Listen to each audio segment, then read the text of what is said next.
What is up, guys? William here from fitnessforbackpain.com, back again with another golden standard video. We're talking about desk jobs and herniated discs. What in the world are you supposed to do? You're at work, you're at your desk, and you know that your disc is just like, it's just done.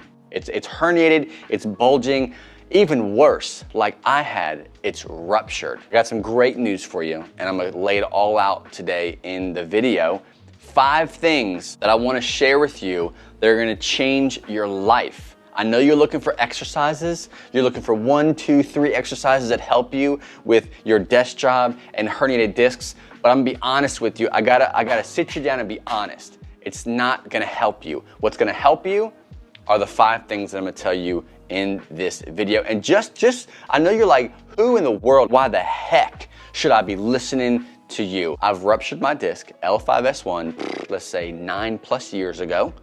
I've held desk jobs. I've sat in desks, in chairs, doing my job for 8+ hours straight with excruciating back pain. And I'm here to tell you that I did the exact same job with the same amount of hours and even longer at times with no pain. So with a ruptured disc, not fixed, no surgery, and I'm explaining to you the 5 things that changed my life, and I'm guaranteeing you it's gonna help you. So if you have a herniated disc or a disc bulge or any kind of disc injury, I wanna give you a free new guide that I've created actually for people just like you. You can get it at fitnessforbackpain.com/pain-free training. I also have a series of videos that talks all about exercising and getting out of pain if you have any kind of disc injury. So go grab that. I talk about exercise, I talk about relief strategies. It's 100% free, fitnessforbackpain.com/pain-free training. So the first most important point I've got to make when it comes to having a desk job as well as knowing that you have a herniated disc is you have to understand that this job and this disc is not going to kill you. I know it's extremely scary. I know you're in pain, but the first step to understanding your pain, understanding your situation and the freedom you actually have despite your herniated disc and despite the job that you have to go to every single day is that it's not going to kill you. There are plenty of people in your office right now who do not have back pain and who actually have a herniated, bulging, ruptured, or degenerative discs in their spine that are not experiencing any kind of pain. It is a common thing. So once you can understand and once you have been told and that you trust what you're being told, that yes, you're in pain, yes, you can't get out of your job, you do have a herniated disc, but that you can experience freedom from your pain despite those circumstances, it's gonna help you, and you've gotta start changing your mindset around what you experience. The second important thing that you've got to be able to do while you're at work and while you're navigating this sensitivity that you're experiencing due to your disc herniation is get up and move. I know coming from someone who is very much a type A in the work environment, there is a season of my life where I did healthcare recruiting and I loved the job because I was good at sitting there working and searching and doing the work for long hours. It was a rush to me. So I would sit there with my ruptured disc. I would sit there for hours and hours and hours and hours and not take breaks.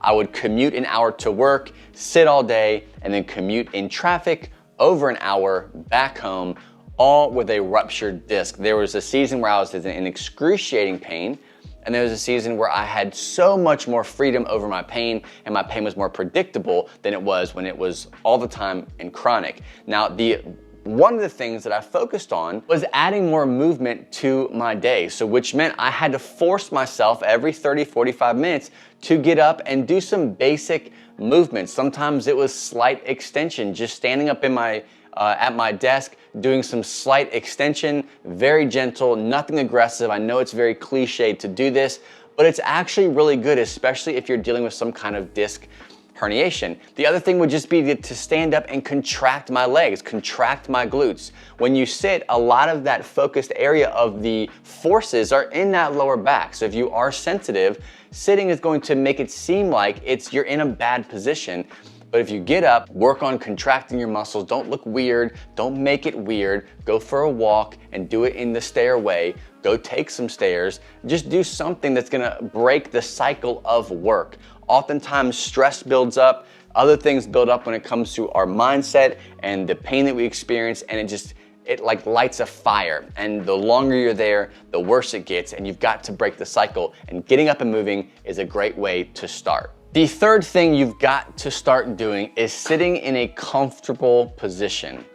What it takes to get out of persistent chronic pain, especially if you have a desk job and you've been diagnosed with a herniated disc and you're experiencing some discomfort or pain, or you're just scared to death of making it worse, is thinking that perfect posture, perfect sitting position with everything is aligned. I'm standing at my desk, whatever your work environment is, that if I stay aligned, if I stay perfect, then everything will be a-okay. And that's not the case. You've got to go for comfort. You've got to go for positions while you're sitting that bring relief, which is why I don't like the question, what's the best chair? Should I use a standing desk? Should I use a sitting desk? Should I sit on a stool? Should I lay on the ground flat on my back and have some kind of a laptop tool that sits my computer on my stomach, the anti-gravity chairs? There's tons of different situations that could work. It's like find the best bed for back pain. There doesn't exist. Like there is no best bed for back pain, just like there's no best sitting position for back pain. What you have to do and you have to learn to do is find what is comfortable for you. Now, there is a common area that you can play with. For example, oftentimes people who have herniated discs, sometimes they have a lot of pain or discomfort sitting straight up and down, where their hip is at that perfect 90 position. Some people get relief by in more of a lounging position. So having a chair not straight up and down with your arms set, everything super tucked and tight. Instead of that, taking or allowing yourself to go into more of a lounging position where you unlock the back of your chair and you set it to where you can sit back and you scoot closer to your computer, and now you're working in more of like a lounged position. This may bring relief to you. Bringing in a chair every hour or so, or removing your chair and bringing a stiff stability ball might work really good for you. That is something that I use at my desk. Now, I cycled a few different things. This is me with a ruptured disc at work, working long hours. I had my sitting desk because that's what they gave me. I had my standard beat up, broken, used, I don't know how many butts had sat in that seat, but I was one of them. And I used their natural office chair, like you should use any kind of office chair. Then I would bring in a stability ball. Yes, I would roll it out. They made fun of me, but it was okay. I made it past that season of life. I would roll my ball out, sit on my ball, and then eventually I built a removable, mobile, standing desk that I would use with boxes. And honestly, I started doing it and everyone started doing it. So it was a great community building event, trying to get people off their butts and standing more. So that's something you've got to be able to do, is find a comfortable position, play around. There is not one chair that's gonna work for you. You have to be willing to invest, understand, buy these tools to help you build a better environment, but you have to work on the big things, building strength, desensitizing your pain system, moving better. All these things have to be being worked on. These things that you're doing at work, like moving better or getting up and moving, changing your mindset, all these things that we're talking about today, they're like the critical accessory work to the big stuff. So the fourth tool you must be doing when it comes to having a desk job with herniated disc is working on the mindset. Okay, this is where it gets weird. Okay, this is where you're gonna be like, I'm done, this is stupid, I'm gonna stop listening to this kid because now he's talking about the mind and hugging trees and stuff. I'm not gonna tell you to do that, right? There is power in the way you process information and you relay that information to the rest of your body. A lot of this is subconscious. You can't control it like that, like hitting a switch. You can't do that, but you can work and progress to changing the way you look at things, your environment, your pain, that will give you lasting, long-term relief, as in you're working out of pain and it is not gonna come back chronically. It's not gonna, that's what we're working for. And with the mindset thing, there's a lot of different big words that you can Google, like catastrophizing, like you're telling yourself worst case scenario all the time. You're not gonna get better, you're doomed, your pain is so bad, your herniation is the worst they've ever seen, or you're just scared that you have a herniation. Whatever your situation might be, you're changing that side of your thought process towards your work, towards the way your body feels. Very similar to what I mentioned in the first point is you're not doomed. There's lots of people who have disc herniations, who have bulges, ruptures, who live pain-free without surgery. I am one of them, and I am not the only one. I'm just the one who's willing to share and teach because of my background. So you gotta understand that your herniation, your rupture, your bulge is not the end of the world. You've got to start getting yourself out of this negative, catastrophizing, like, poor me, I'm doomed, I can't change my work, I can't change my spine, I don't wanna have surgery, I'm stuck, I'm just stuck.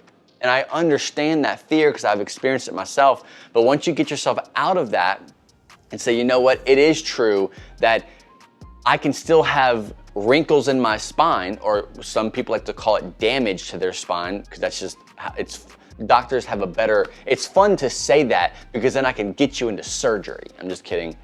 I'm not trying to say surgeons are bad. I'm just saying watching your vocabulary, changing the way you talk about yourself, changing the way you talk about your situation is gonna be key. The other point to this is visualization. This is where you kind of have to bear with me, because the last point I'm gonna give you, the fifth point, is rock solid, so stick with me. Visualizing your situation, and you have to do this when you go home, when you're in a comfortable, safe position, when you're reading your book, when you're in the shower, when you're able to sit on the couch by yourself, no kids, in the dark, whatever your situation may be, in the most relaxing, comfortable place, you've got to spend time visualizing what you want your day to look like. Even though, at first, it is not reality, you're gonna spend time visualizing what you want your day to look like. And this may look like a lot of different things. One way of doing this is you can think back to a time in your life where you didn't have chronic pain, right? You were able to shovel, mulch, you were able to cut the grass, clean your car, chase your kids without chronic pain, whether it be before surgery, whatever. Think about that time and think about the details of how you felt, how happy you were, the things that you were able to do, how your body felt. Like the more you practice this, the better you're gonna get. At first, your mind's gonna wander, it's gonna go everywhere, whatever.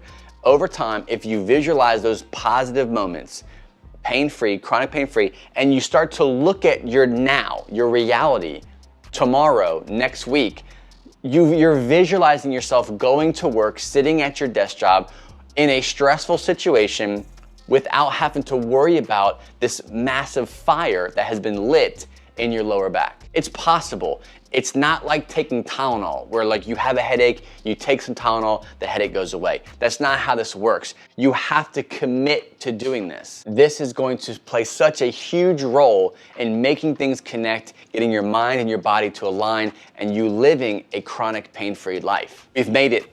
Point number 5, if you're here right now watching this, you are a very special person, and I appreciate you watching this far into this video. If you are watching, hit the like button really quick. I'd love to see how many people make it to this part of the video and are still watching. And if that is you, hit that like button and let me know that you are here. The 5th point is doing your homework. You've got to do your homework. And 2 of the biggest things when it comes to herniations and bulges and ruptures and things like that, when it comes to desk jobs and getting relief, desensitizing the body, are 2 things that I enjoy doing, and I did a lot at that period of time, and that was more tummy time and finding a gentle decompression strategy for you to follow. Decompression does not mean you go out and buy an inversion table and you hang upside down from it. That's not my version of decompression. You've got to think gentle. Your body does not need all 180 pounds, all 150, all 250 pounds of you hanging at a 45-degree angle or upside down to get the decompression that it needs. So a great way of decompressing the spine just at first is spending time on your stomach. You can be flat on your stomach with your chin propped up, or just flat on your face on your stomach, and focusing on breathing and allowing your body to relax and release those muscles. Then you can upgrade yourself by putting a pillow under your pelvis. You're basically just gonna slide a block or a pillow or some kind of gentle cushion under your pelvis to take you out of this slightly extended position to more of like a rounded at the hips. So you're kind of like opening up that space. Ideally, what you want is to bring some kind of decompression element to the lower back, but also giving you some relaxing positions to really let go and breathe into to bring relief. From there, you can go into more, I guess, detailed decompression type of stuff. I do have a video that you can check out. I'll link it in the video box or screen here somewhere. It'll pop up of some 3 alternatives to inversion tables that you can do with decompression. The key thing with decompression is to go gentle. Don't go aggressive, don't go full or half body weight. Really go gentle and focus on relaxing that lower back, relaxing those muscle tissues, and allowing them to release as you take deep breaths. So I'd love to know what you thought about these 5 elements. Which ones do you do now, and which ones are you going to start doing more of? I'd love to hear your opinion, what you think of those things, and what you're going to take action on next. You can leave that comment in the comment section below. Make sure you hit like, make sure you subscribe to the channel if you have not already. Always a free gift. I want to take this further with you, give you more resources, more help to get out of your chronic back pain situation or post-surgery fears around exercise. Go to fitnessforbackpain.com/pain-free training. That free guide is specifically geared towards disc injuries and surgery. So if that is you, check that out. Tons of awesome content, all focused around using exercise, desensitizing the body pain system, and getting stronger. Check it out. It's yours free. fitnessforbackpain.com/pain-free training. And I'll see you on the next episode.